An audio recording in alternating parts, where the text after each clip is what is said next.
Bon, avant de lire, il y a aussi des gens qui vont vous vendre le terrain. Déjà, quand vous allez acheter un terrain, c'est bien d'avoir confiance. Il faut d'abord, c'est avoir confiance au verbe, avoir confiance à l'Oba. Bon.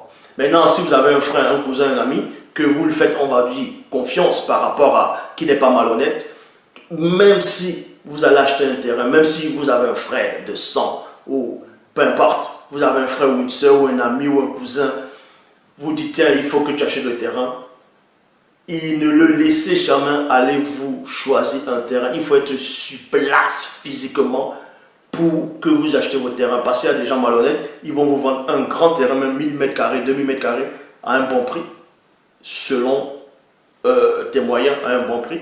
Mais dès que tu arrives, tu vois que le terrain, il t'a vendu un terrain où tu ne peux même pas construire. Il t'a vendu un terrain qui est en pente. Un terrain en plein marécage, ainsi de suite. Et c'est ça l'erreur.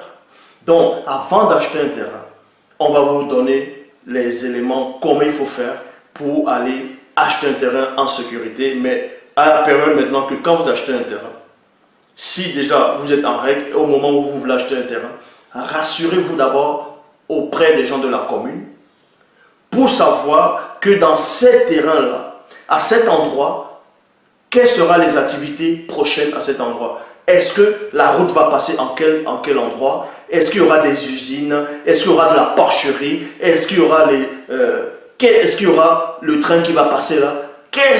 Est-ce qu'il y aura un centre commercial là? À cet endroit, il faut se renseigner. Parce qu'il y a beaucoup de personnes qui vont certes avoir le permis, le titre foncier. Ils vont aller construire.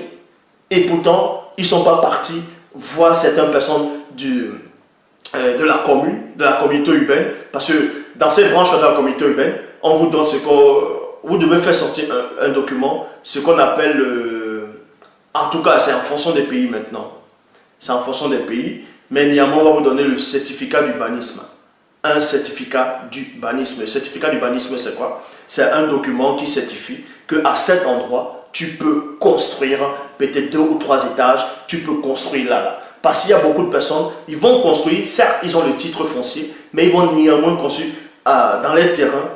Et dans ce terrain, admettons qu'il y a le gaz en dessous, et que l'État avait à projeter plus tard qu'ils vont venir récupérer le gaz, ils vont détruire votre maison.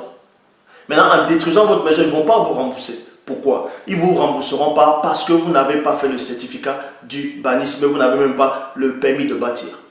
Parce que tu parles d'un titre foncier, tu construis, tu n'as pas de permis de bâtir, le jour maintenant vient démolir cette maison parce que l'État veut prendre, on a trouvé de l'or en dessous, l'État sait qu'il y a le gaz là en dessous, on sait que les routes vont passer par là, parce que vu que tu n'as pas le certificat d'urbanisme, tu ne peux pas savoir si ton terrain, à côté de ton terrain, ou oui, à travers ton terrain, on peut construire beaucoup de choses à côté ou pas. Et c'est pour ça qu'il faut beaucoup de documents.